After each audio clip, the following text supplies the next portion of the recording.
Salut mes dessinateurs, vous allez bien? Si vous êtes déjà demandé pourquoi en école d'art vos profs détestaient le style manga, vous êtes au bon endroit. Et si vous comptez vous inscrire en école d'art et que vous dessinez que du manga, restez aussi, cette vidéo vous sera utile, pour vous et votre ego. Ah, et un dernier truc, cette vidéo est basée sur mes observations et informations. Moi, simple élève en école d'art. Ce qu'on peut traduire par plus simplement, je risque de dire un peu de merde dans cette vidéo, mais dans l'ensemble c'est vrai. Bon, sur ce, commençons. Les mangas arrivent en France dans les années 70 avec des animes tels Albator, Goldorak, Cobra et des collaborations franco-japonaises comme Ulysse 31. Tout ça va apporter une nouvelle génération d'enfants, d'ados et de jeunes adultes qui vont accrocher à tout ce qui est animation japonaise. Puis ensuite va venir le Club Dorothée avec DBZ, les Chevaliers du Zodiac, City Hunter, etc. qui vont encore plus attirer de nouveaux fans sur l'art de l'animation et de la bande dessinée japonaise. Ensuite, Internet arrive et l'époque des forums, des Nekosama, Gum Streaming, etc. va encore plus populariser l'art japonais au grand public, jusqu'à en arriver aujourd'hui avec les endroits les plus puants de cette terre, aka des conventions qui cumulent des milliers de fans et des darons de 40 ans cosplayant en Sailor Moon.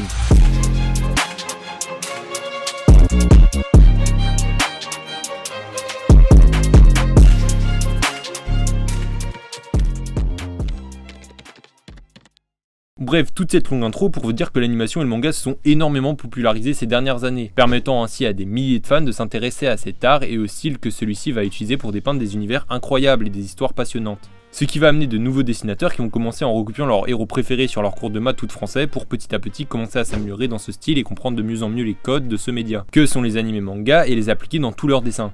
Et c'est là où ça va coincer justement. L'art, que vous le vouliez ou non, ce n'est pas que les mangas. Et c'est bien ça qu'il faut comprendre. L'art, c'est un mot vaste qui peut être défini par de bien des manières, mais ce qu'il faut grosso modo comprendre, si vous n'êtes pas trop con, c'est qu'il y a 10 types d'art majeurs.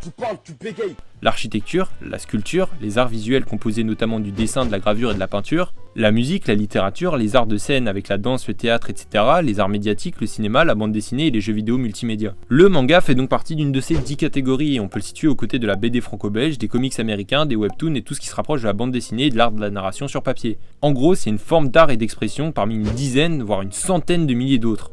Ce qu'il faut bien comprendre, c'est qu'une école d'art va chercher à vous apprendre les bases de différentes catégories d'art, notamment se faisant partie de la catégorie des arts visuels, avec le dessin, la peinture, etc. Tout ça pour vous permettre de trouver votre propre style et votre moyen d'expression par la suite. Et comme je l'ai dit plus tôt, depuis quelques années, des gens arrivent avec des dessins de Naruto, One Piece et présentent ça à des écoles d'art en leur montrant que ça, comme si c'était une référence en matière de dessin, voire le graal de ce qu'on peut faire en termes de dessin. Faut bien être con quand même pour penser ça. I gotta tell you, it was perfect.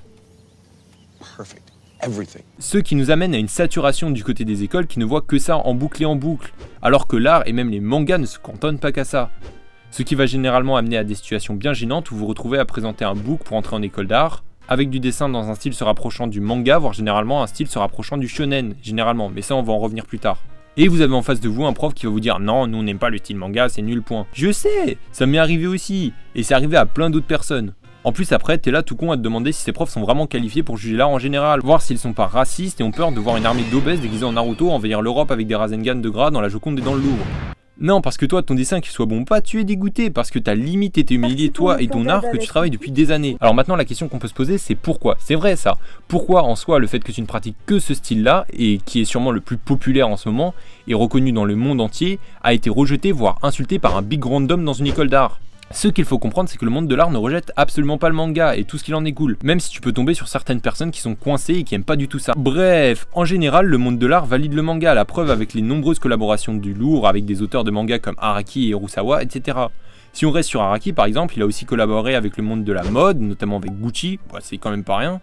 Ou alors, en preuve, on peut aussi ressortir les nombreuses interviews d'artistes dans n'importe quel domaine qui te citent des mangas comme Akira, One Piece, Death Note, Cowboy Bebop, ou Berserk, etc. Je ne vais pas te faire toute la liste parce qu'elle est énormément longue, tu iras chercher par toi-même, qui les ont énormément inspirés et marqués dans leur parcours. Quand Akira arrive en France, ça doit être à la fin des années 80. Et graphiquement, c'était ahurissant et on était... je pense que tous les dessinateurs ont pris une énorme baffe avec l'arrivée d'Otomo et puis ça a ouvert ce goût du manga... En France, ça a aussi déclenché toute une nouvelle génération de dessinateurs, même quelqu'un comme Marini, son dessin il vient de là, il vient de Otomo. Des gens comme Homme, comme Billy Gobi. I rediscovered Akira and actually knew what it was. It's almost like when you like smell something that smells really awesome and it reminds you of your childhood. Like I saw this thing and I was like, oh my god, I remember exactly where I was when I saw it for the first time. Mais alors, quel est le problème avec toi? Pourquoi tes dessins posent problème à ce foutu prof d'art? Alors avant que tu fasses une dinguerie, que tu montes un parti politique, que tu déclenches une extermination de masse, je vais essayer de t'expliquer pourquoi. Le problème, c'est que si tu vas aller dans une école d'art, il faut que tu montres que tu es ouvert à plein de sujets artistiques et que tu t'y intéresses, que tu n'es pas renfermé que sur un seul style graphique et une seule façon de voir l'art. Car ça risque de te freiner dans ton apprentissage, voire te faire stagner dans ton art. En fait, ce problème ne concerne pas que les personnes qui dessinent que du manga, mais bien toutes les personnes qui sont coincées dans un style graphique, comme des personnes qui ne dessinent que du Disney ou du Pixar. Sauf qu'avec l'expansion des mangas et animes sur ces dernières années, certaines écoles font une saturation de ce style-là.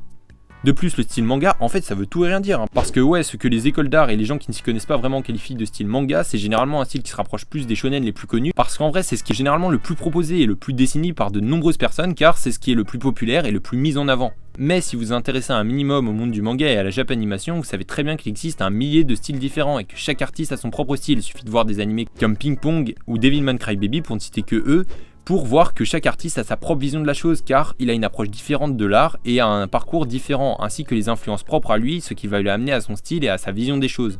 Chaque artiste a dû passer par plusieurs étapes et s'intéresser à différentes choses et maîtriser différentes bases pour arriver là où il en est. Et une école d'art a pour but de vous former aux bases de l'art classique et vous permettre de créer comme bon vous semble par après, en vous sortant de vos zones de confort. D'ailleurs, en parlant de base de dessin, c'est sûrement le point qu'une école d'art va reprocher à un artiste qui n'a fait que recopier toute sa vie. Ok, maintenant prenez 2 secondes et regardez ces 3 dessins. C'est bon? Ok, alors à votre avis, pourquoi ces dessins ne sont pas bons? Bah c'est tout simplement parce que la personne qui les a faites, c'est-à-dire moi, ne maîtrise pas complètement les bases en dessin, que ce soit l'anatomie, la compo, la lumière, les plis, etc. Et c'est ça que va reprocher n'importe quel professionnel à quelqu'un qui n'a fait que recopier sans se poser de questions sur ce qu'elle dessine toute sa vie.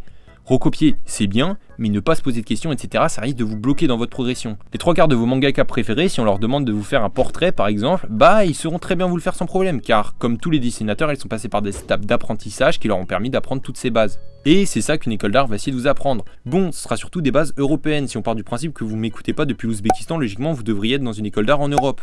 Il suffit juste pour ça de voir les cours d'histoire de l'art, on aborde presque aucune autre culture, comme l'art africain, asiatique, etc.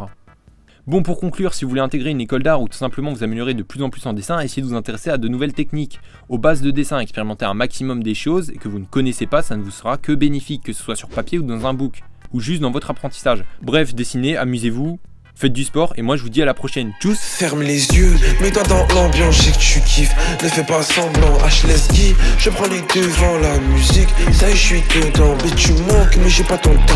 Je suis dans la planque, je peaufine le talent. Elle voulait une rose, mais j'avais pas wahda. Je fais plus de pause, il me faut des sous, mon gars. Est-ce que t'as capté ce que je voulais te dire, hein? Que j'ai plus besoin de me répéter dans pas très longtemps. Ils m'appelleront messire. Après 6 quarts, après faudra pas venir chouper.